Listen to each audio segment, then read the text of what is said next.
Gabonaises, Gabonais, mes chers compatriotes, au moment où s'écoulent sur le sablier du temps les dernières heures de l'année 2017, je viens vous souhaiter à chacune et à chacun, sur le territoire national ou en expatriation, au nom du gouvernement, au nom de ma famille et en mon nom propre, mes chaleureux et sincères vœux de santé, de bonheur et de réussite. J'associe à ces vœux toutes les communautés étrangères vivant avec nous, en parfaite harmonie et dans le respect de nos lois et institutions. À cela que le président Léomba appelait les Gabonais d'adoption, j'apporte le salut fraternel du peuple gabonais, attaché à la paix et à l'amitié entre les peuples, malgré le geste ignoble d'un fanatique il y a quelques semaines au village artisanal de Libreville. En cette période de fête, je vous souhaite le meilleur sur le plan personnel. Mes chers compatriotes, je voudrais vous rappeler qu'il n'y a véritablement de destin que collectif. Nous sommes une nation, une et indivisible. Ce socle, il nous le faut consolider. Or, il faut dire la vérité. Durant l'année écoulée, ce qui nous sépare a eu tendance à prendre le pas sur ce qui nous unit. Cela, je ne le tolérerai jamais. Je suis déterminé à tout mettre en œuvre pour raffermir notre unité, retrouver notre cohésion. La cohésion, mes chers compatriotes, c'est en tant que président de la République mon ambition pour le Gabon. Et c'est également le maître mot de mon action. Pour être probante, cette notion de cohésion doit être à la fois concrète et globale, c'est-à-dire concerner tous les domaines qui touchent à la vie quotidienne des Gabonais et des Gabonaises. La cohésion, notre cohésion, doit donc être à la fois politique, économique et sociale, territoriale et environnementale. La cohésion politique, c'est ce à quoi nous nous sommes évertués en 2017 à travers un dialogue inclusif qui a rassemblé la quasi-totalité du spectre politique et de larges pans de la société civile. Dialoguer pour régler nos différends et parvenir à un consensus, c'est ce à quoi nous avons abouti. Cela a donné lieu à la nomination en août dernier d'un gouvernement d'ouverture, mais également à une série de mesures d'ordre institutionnel dont certaines ont vocation à être intégrées dans notre Constitution. Des mesures destinées à rénover et améliorer le cadre de l'action publique. Ce sont là des dispositions essentielles qui trouvent leur justification dans la nécessité de consolider notre cohésion sur le plan politique. De ce point de vue, 2018 sera une année capitale. En effet, des élections législatives seront organisées. Elles seront décisives à plusieurs égards. D'abord, pour permettre de dégager une majorité claire au sein de l'Assemblée nationale. Ensuite, ai-je besoin de vous le rappeler, parce que notre pays est une démocratie. Or, en démocratie, la compétition a lieu non dans les rues, mais dans les urnes dont il faut toujours respecter le verdict. C'est fondamental. Ensuite, c'est à travers les députés que les citoyens sont représentés. Cette architecture, c'est celle de notre démocratie. Il faut donc la respecter et non tenter à tout propos de la déstabiliser. En 2018, je vous invite donc à vous exprimer. À vous exprimer comme dans toute démocratie digne de ce nom, avec un bulletin de vote quel qu'il soit. Un geste simple, normal, qui signifie beaucoup pour notre pays. Celui de sa vitalité démocratique et de sa cohésion politique pleinement retrouvée. Pour nécessaire qu'elle soit, notre cohésion ne saurait être exclusivement politique. Pour être pleine et entière, elle doit être également économique et sociale. On touche là, mes chers compatriotes, à ce qui fait le quotidien des Gabonaises et des Gabonais, aux préoccupations de la vie de tous les jours. L'emploi, l'éducation, la santé, le logement, le pouvoir d'achat, les retraites. Le Gabon a une chance, celle d'avoir une population jeune. Cela, en tant que gouvernants, nous oblige encore davantage. D'abord, en matière d'emploi, l'emploi qui est mon absolue priorité. Nulle cohésion sociale n'est possible dans un pays miné par le chômage. C'est pourquoi nous avons mis en œuvre une série de programmes destinés à favoriser l'emploi, en particulier des jeunes. Mais il nous faut aller plus loin. C'est pourquoi, en 2018, j'ai décidé la mise en œuvre urgente d'un certain nombre de mesures clés, telles que la mesure d'exonération temporaire de cotisations sociales pour toute création nette d'emplois à compter du 1er janvier 2018. Cette mesure sera réservée à l'embauche dans tous les secteurs d'activité de Gabonaises et de Gabonais. Elle devra permettre de créer 10 000 emplois nouveaux par an. Pour ce faire, l'employeur bénéficiera des avantages suivants. 50% d'exonération de charges sociales à la première embauche, 75% à la deuxième embauche, 100% à partir de la troisième embauche. Et pour préparer notre jeunesse aux emplois de demain, il faut avoir un système d'éducation et de formation adapté. L'économie mondiale est en effet de plus en plus une économie de la connaissance. Soyons honnêtes, sur ce plan, nous avons de gros efforts de rattrapage à faire. C'est pourquoi j'ai décidé qu'en 2018, nous mettrions les bouchées doubles. C'est ainsi que les collèges et les lycées seront dotés de salles informatiques disposant d'une connexion Internet de qualité. Pour être précis, à compter du mois de mars 2018, 94 écoles du secondaire seront dotées de 30 ordinateurs chacun, ainsi que d'une connexion Internet. Ce programme s'inscrit parfaitement dans le volet Gabon numérique du PSGE et permettra la mise à disposition de nouveaux outils pédagogiques pour améliorer l'apprentissage des élèves. Les collégiens et lycéens seront ainsi sensibilisés aux fonctionnalités et aux applications de l'outil informatique. Ils seront mieux à même d'appréhender un mode en pleine mutation digitale. Par ailleurs, j'annonce également un vaste plan de rénovation des écoles primaires sur l'ensemble du territoire. Un projet qui vise une véritable remise à neuf des établissements avec des travaux qui seront réalisés sur les aspects aussi bien esthétiques que pratiques et sécuritaires. Réseau électrique, plomberie, toiture, menuiserie, peinture. L'objectif est d'améliorer les conditions d'éducation des élèves sur l'ensemble du territoire, mais aussi d'offrir une activité économique aux entreprises locales à qui les travaux devront être réservés. Au total, 92 écoles de la capitale, Libreville, et 697 écoles dans les 9 provinces seront concernées. Enfin, car l'éducation est une priorité fondamentale, j'annonce également la finalisation du programme de fourniture des tables-bancs pour l'ensemble des établissements scolaires du pays. Une commande de 170 000 pièces a été passée par l'État en 2016. 90 000 ont été produites et livrées. En 2018, 80 000 autres devront l'être. Ce projet vise à améliorer les conditions d'éducation de la jeunesse et accroître le taux d'alphabétisation du pays. Mes chers compatriotes, la vitalité d'un pays dépend de la santé de sa population. C'est pourquoi en 2018, nous allons intensifier notre action dans ce secteur qui, pour moi, est également prioritaire. Ici aussi, 2018 devra être synonyme de concret. Je vous annonce donc la mise en place d'un réseau de cliniques mobiles dans chacune des provinces du Gabon afin de permettre une meilleure couverture sanitaire à l'échelle du pays et l'accès aux soins de base pour les plus démunis. Ce réseau sera constitué d'une flotte de bus médicalisés de type 4x4 disposant de l'équipement nécessaire pour réaliser des soins d'urgence et de base.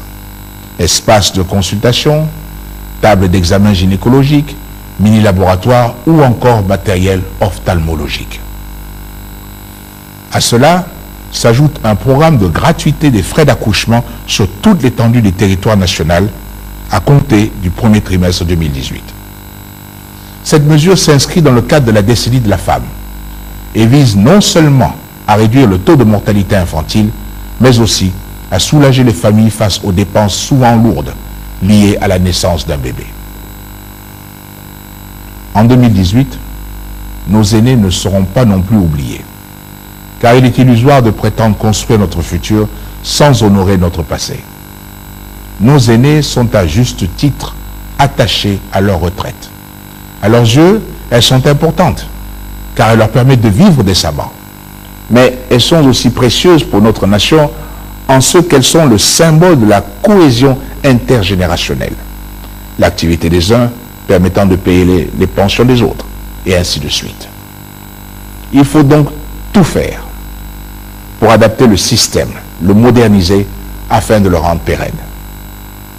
Enfin, les services de base. Ici aussi, je serai très concret. La lumière d'abord. Avec l'installation de lampadaires solaires photovoltaïques dans les zones rurales et dans certaines villes présentant des insuffisances en matière d'éclairage public. D'ici mars 2018, 5000 lampadaires solaires seront déployés sur tout le territoire national en fonction des besoins préalablement identifiés. Ce projet vise non seulement à réduire le taux d'insécurité dans nos villes et dans nos campagnes, mais aussi à redynamiser certains quartiers. L'eau ensuite. Des puits équipés de pompes à eau seront installés dans chaque regroupement de villages à travers le pays. L'accès à l'eau étant une nécessité universelle, l'État s'engage à poursuivre ses efforts afin de permettre aux populations de bénéficier d'une eau potable à proximité de leur lieu d'habitation. Ce projet permettra de lutter efficacement contre toutes les pathologies liées à la consommation d'eau impropre et de garantir une certaine équité entre tous les Gabonais dans l'accès à ce bien vital. Dès le premier trimestre 2018, les 925 regroupements de villages recensés sur le territoire national pourront ainsi bénéficier de cet équipement vital, indispensable à l'amélioration de la vie quotidienne des populations. Je terminerai ce chapitre en évoquant 2 points essentiels à l'affermissement de notre cohésion sociale. Le premier, c'est l'égalité des chances. Chacun doit être promu suivant ses compétences, indépendamment de tout autre critère. J'entends bâtir une société de la méritocratie. C'est une question de justice sociale, mais également d'efficacité collective. Le second point que je souhaite mentionner, c'est la réforme de l'État. Vous l'avez constaté, notre État se modernise à marche forcée. Nous y sommes obligés, du fait de la situation économique. Mais j'y vois surtout une opportunité, celle de bâtir un État moderne, agile, stratège, plus efficace dans l'accomplissement de ses missions au service de l'intérêt général, au service des Gabonaises et des Gabonais. Nos compatriotes ne sont pas satisfaits de leur administration, dont ils voudraient voir l'efficacité s'améliorer. Il nous faut ensemble repenser et revaloriser le rôle du fonctionnaire dans l'optique d'une plus grande proximité de l'administration avec les préoccupations des usagers. C'est la raison pour laquelle, en 2017, j'ai procédé à de nouvelles nominations à la tête de nos administrations, avec des profils différents, plus de jeunes, plus de femmes, plus de personnes issues de la société civile. L'objectif est d'être toujours plus efficace. Pour cela, l'organisation, mais également l'état d'esprit au sein de l'administration doit être sensiblement renouvelé. Mes chers compatriotes, la cohésion doit donc être politique, économique et sociale, mais elle doit également être territoriale. Notre pays compte 9 provinces et tous les départements. Tous sont particuliers, singuliers. Cette diversité est une richesse qu'il nous faut valoriser. Une mesure efficace dans telle localité ne l'est pas forcément dans telle autre, et inversement. Un État moderne, c'est aussi un État décentralisé. Pourquoi? Parce que c'est au plus près du terrain, auprès de ceux qui connaissent les réalités locales, que se prennent les décisions les plus importantes. Nous pouvons, en tant que nation, partager un même et unique but. Mais les moyens pour y parvenir peuvent être dans chaque département différent, car nous n'avons pas exactement la même histoire ni les mêmes atouts. Le respect et la mise en valeur de cette diversité sont gages de notre cohésion territoriale. C'est pourquoi j'ai décidé en 2018 la création d'un fonds d'initiative départementale dans chacun des départements du pays afin de financer les projets de développement à la base et offrir à chaque département plus d'autonomie. Ces fonds seront dédiés au financement de projets communautaires dans chaque département, dans l'optique d'améliorer la qualité de vie des populations et de dynamiser le développement économique local. Chaque fonds départemental sera doté d'un budget annuel d'1 milliard de francs CFA et sa gestion sera assurée par le gouvernorat de chaque province en concertation avec les collectivités locales et conseils départementaux. Mes chers compatriotes, notre cohésion politique, notre cohésion économique et sociale, notre cohésion territoriale ne peuvent être pleines et totales sans cohésion environnementale. J'aurais peut-être d'ailleurs dû commencer par là, tant la question de l'environnement est fondamentale, vitale même pour la survie de l'espèce humaine. La lutte contre les émissions de gaz à effet de serre, si nocifs pour notre planète, la lutte contre les changements climatiques sont en réalité les combats les plus rudes de ce siècle. Des combats que nous devons mener de façon acharnée. Ces combats, bien entendu, se mènent à l'échelle mondiale. Raison pour laquelle j'ai plaidé durant toute l'année 2017, comme je l'avais fait en 2016, aux 4 coins du monde, que ce soit à New York en septembre ou à Paris en décembre, pour la mise en œuvre effective des accords de Paris sur le climat. Dans ce combat mondial, le Gabon a toute sa place. Notre pays est internationalement reconnu comme étant la pointe de ce combat. Cette reconnaissance a valu au Gabon d'être désigné à la tête du CAOSC. Cela est dû à la fois à l'exemplarité de notre pays dans la lutte contre les changements climatiques, comme en témoigne la transcription rapide dans notre droit de l'accord de Paris, mais aussi, plus récemment, le don de 500 000 $ que nous avons fait en faveur de l'initiative africaine sur l'adaptation au changement climatique. Mes chers compatriotes, dans la nouvelle donne écologique mondiale, certains ne voient que des contraintes. J'y vois plutôt des opportunités pour notre pays, qui est riche d'un capital environnemental forestier en particulier, quasi unique au monde. Aujourd'hui, c'est un atout qu'il nous faut valoriser. Il y a des modèles économiques à créer, des dizaines de filières vertes à structurer, une agriculture respectueuse de l'environnement à développer, avec à la clé des milliers d'emplois, des emplois durables. Notre pays est bien placé pour accompagner cette révolution verte. Nous devons rendre compatible l'activité humaine à notre environnement. C'est l'objectif que je me suis fixé. Et ensemble, tous ensemble, nous relèverons le défi. Mes chers compatriotes, au terme de ces vœux et à l'aube de cette nouvelle année, avant de vous laisser retrouver vos familles et celles et ceux qui vous ont chers, je tenais à vous rappeler que nous sommes tous ici au Gabon les membres d'une même famille. Et ce qui caractérise une famille, c'est l'union, la cohésion. C'est pourquoi, vous l'aurez compris, j'entends faire de 2018 une année de cohésion. De cohésion à la fois politique, socio-économique, territoriale et environnementale pour notre pays. Mais j'entends également faire de 2018 une année marquée par le saut de l'efficacité. Car vous l'aurez observé, les mesures que j'ai détaillées, qui toutes ont pour ambition d'améliorer les services à la population à travers des actions à mise en œuvre rapide et à fort impact social, n'ont pas vocation à produire leurs fruits dans 5 ans, ni même dans 3 ans. Elles doivent avoir un impact immédiat dans l'année qui vient, autrement dit, en 2018. C'est donc un changement radical de gouvernance que j'entends mettre en œuvre et qui s'appuie lui-même sur un changement radical de méthode. Nous ne pouvons plus, en effet, nous offrir le luxe d'attendre. Les méthodes doivent évoluer. L'heure est au pragmatisme. L'heure est au concret.